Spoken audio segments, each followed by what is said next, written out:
it's a huge setup for us. But it seems to work, and it's reasonably maintenance free. But when it goes, it's always a hydraulic problem. As this baby is also. Shall we go up into the ops cabin? Would you like to see the ops cabin? And I can say that confidently because I've had a communication from Matt in Germany today. Okay, it wasn't what we did yesterday. Yeah, it came this morning, Wayne. That did. What do you prefer, this or stealth? This by far much better. Really? Stealth's a great idea. It's exactly the same. Yeah. This is. Have you ridden this many times? Yeah, I have. Yeah. I like the Still low can't level. decide. Well, it is. I think that they're very different rides. You can't really I compare still think them. this is a better ride. So basically, the layout should be pretty much similar from an operational point of view. You understand what this type of kit is underneath? What we use for, it's the battery power pack that we use for releasing the harnesses if we need to evacuate. Squeeze in as you want, yes? Because that's the one thing that happened to us in Stealth. We had a failed launch, so we got stuck on the ride for ages, and they said that they had to get the engineers to get us off. And we wondered what happened if there was an emergency. How would we get Well, off the ride? that's strange here, because if we have to unload the train from here, the ride operators would instantly use the battery pack there and offload people. Right. That wouldn't be an engineering operation for us. It doesn't need to be. Well, they said that to get an engineer to come and get us off the ride. So. The operators always call an engineer in the event of any failed launch or any error number that comes up. But there's a list of practices that they would always follow, like an evacuation. Rather than leave somebody sitting in the train, it's as easy to just use the battery power back, remove them off and ask them to go back in the queue line and wait there while the engineers deal with it. The engineers usually attempt to ensure that the accumulators are discharged, because everything's got a time delay on it, which is all based around the fact that if a launch had happened, if somebody had pressed the dispatch and the train had gone, and the 60 seconds that it takes to go around the ride, in theory there's lots of operations that we could do if they hadn't got delays on the operation, which are, in theory, you could put the transport track across and have an open track. So all the delays from startup, from pressing the initial startup, you get a 60-second delay between each operation, so it's a really lengthy startup. It's under a half-ton weight of catch car that we call it, which is basically a catcher that launches the trains. Each train's got a motorised dog system that drops up and down as soon as it sits onto some proximity switch, which you can see just picked up there. When it's in this position, the train's got all its power to it, so you can monitor harnesses, you can monitor positions of catch cars, you can monitor positions of the chain dog. When we've got it in a launch position, the hydraulics charge the accumulators. We charge to about 250-260 bar, which is quite a lot of pressure in there.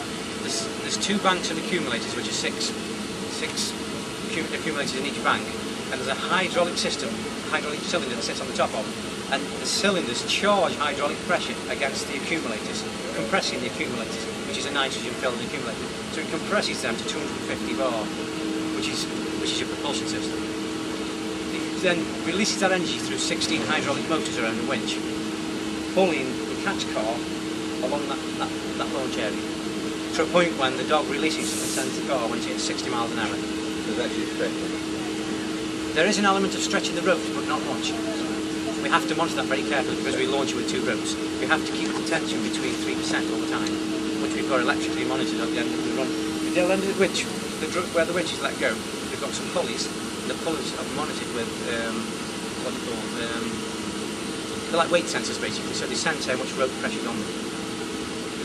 You don't always see that, and we can run it without that. We can manually set up the tension on the ropes without using that button. If you fall below or above the 3% of difference, the ride will shut down. So we have to keep on top of that. It's an operation that needs to be monitored and checked 4 or 5 times a day.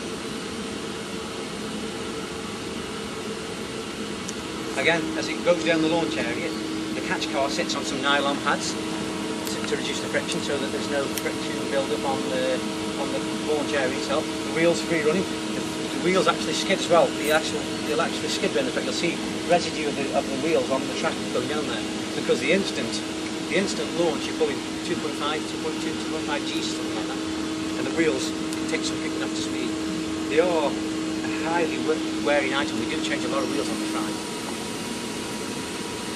So they'll actually disintegrate sometimes on the ride, do they? We've had, occasionally weather-related, we've had pieces of the wheel that have released. What we do with everything at Roller Coaster Park, and I think every theme park has that same problem. It's about finding the right balance with the right manufacturers and the wheel covers to get the right blend of tyre compound. How much are those wheels each? About £280 a wheel, road wheel. And we change about 3 sets a year on each train. However does each tramway. Ooh. That's got him. Do you know, I'm not absolutely sure on that actually. I did see the original calculation before all the fiberglass and the seats and things went on, but I think it's probably double that way now. I'll find that out for you and give you that today before you leave. Definitely. Okay. I'll consult my boots when I disagree with calculating.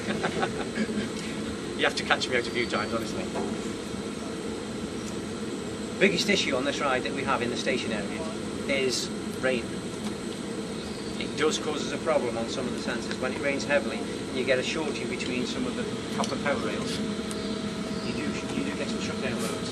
And also when the train is away, there's two copper pick-up rods that come up that allow the chain dog to go up and down to pick up on the catch car. When rain shorts them out, you can get it as well. You're only reset them and wipe it off. Again, it's the environment to provide this in the open air is what we all wanted. We wanted it to feel like it was on a dragster track. You cover it up quick in the station, you get the same effect. Right, does anybody want to quick look in the garage? Shall we talk about the magnets on the bottom? Oh, Sorry. the big thing, the magnetic brakes, yes. I know Terry was telling me when we came up before that the magnets on there's the two sets of magnets on the bottom and they're so strong that some of his technical guys actually lost kind of spanners because they you fly up onto the If we go down to the garage and we just come along this area here, I'll actually point out the magnets to you. They are extremely strong. Yeah, last winter when we were stripping the ride, you have to follow a procedure very carefully. But if you get anything too close, it takes it off, and it does take it off. It's very, very so strong. we've got to be careful down there. Yeah. And also the manufacturers advised us that if the two magnets ever kind of touch each other and make contact, that we just dispose of them. Well, you can't get them apart. Yeah. Because it's And you impossible can't. to take You them could apart. get jacks and things and hydraulically pull them apart. But the procedure is we have a nylon pad or sometimes a wooden pad that we put between them and clamp it together in the winter, so when we take them off we go to repair and you have to store them that way. We tend to do it very methodically and work on one car at a time, magnets off, do the inspection, magnets back on, next one. If you take them off and put them all over the floor, then you can have a right problem. But if you want to just step over here folks and follow Wayne that way on the steps. Just in terms of kind of over the winter, we actually stripped down all of the ride, so all of these restraints and everything were all taken to bits and kind of examined. I'll tell you a bit more about that. The garage actually how far we do go. This train actually has every nut and bolt removed off. Right down, every nut and bolt. Part of the maintenance manual actually asks us to shot blast the chassis before we're inspecting them, although we don't do that.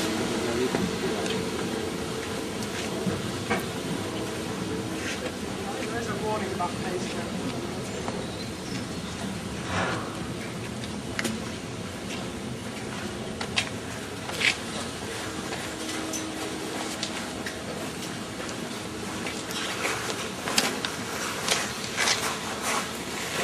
Whenever I get down here, I always remember the old days when we used to see down the side of the Corkscrew.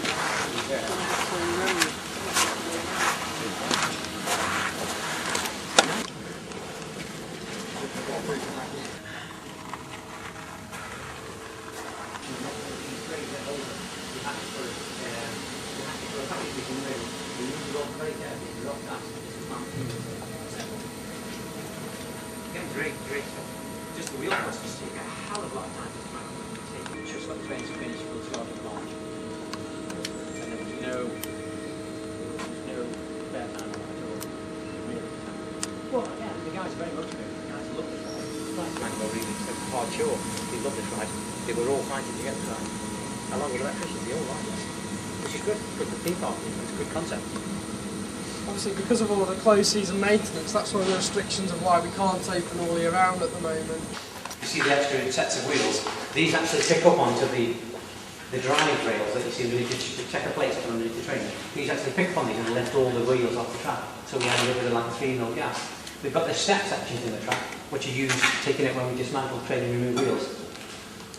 So the train, when it comes into the garage, is basically sitting on top of there, and all the wheels are all loose and free.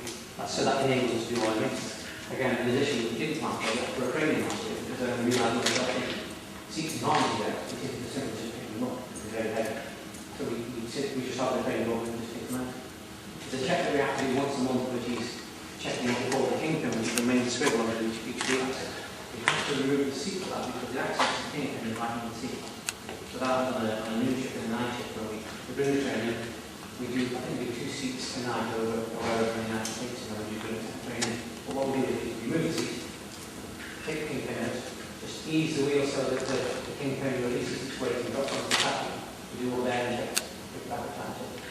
really time consuming test. Really good. If you do this good, or if we get a chance, give me a shout out and doing that. Because that holds the stairs, everything we have are huge. Like this. I'll track for them about 15-20 minutes. The drive wheels for the train from the station. We've tried many different compounds. We do. You see lots of rubber when you see the drive areas just in the braking area there. Lots and lots of rubber that comes off these trains. But this compound of a wheel and this style is what we've been using last year, and it seems to have been successful. How long will they last for? It's probably changed about 4 times a year on each one of these. About 4 times a season on these. Originally we were lasting a matter of weeks with the original set. I think it's whether it's a combination of the wet and the high speed of the train coming in, because we want the throughput. Yeah. Solid operated. Again, it's an accumulator design. The harness closes, compresses against the accumulator. Solid locks it, it's in a locked position. Solid lets go the pressure again, and pops the seat again. Very simple, a great idea process. I'd like to see that on every other person. But the B&M do that, and all theirs. Intamin do theirs, but it would be nice to see people like Capone using it in our pilot video. I have seen the design of a new train which I've got that in. They probably all buy from the same suppliers anyway.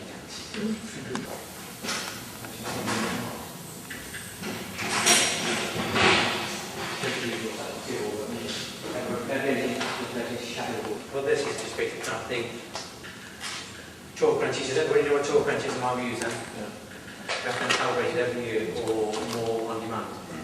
I have calibration certificates annually at the start. Sometimes we may have 12, 14 people in there at one point. It's busy all garage. That's on all the garages there.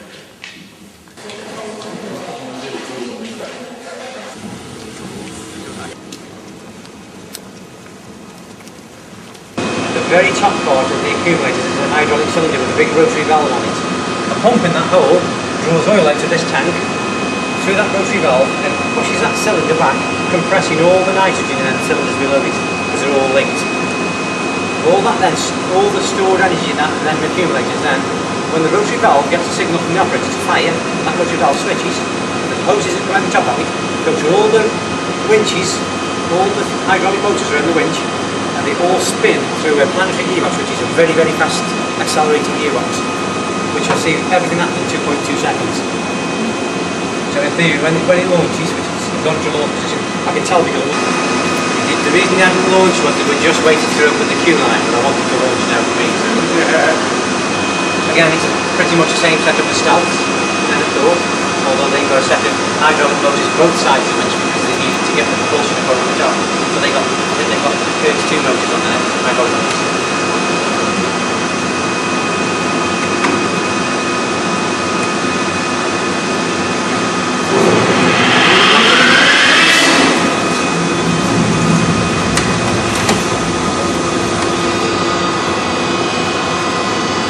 That was Rita's launch.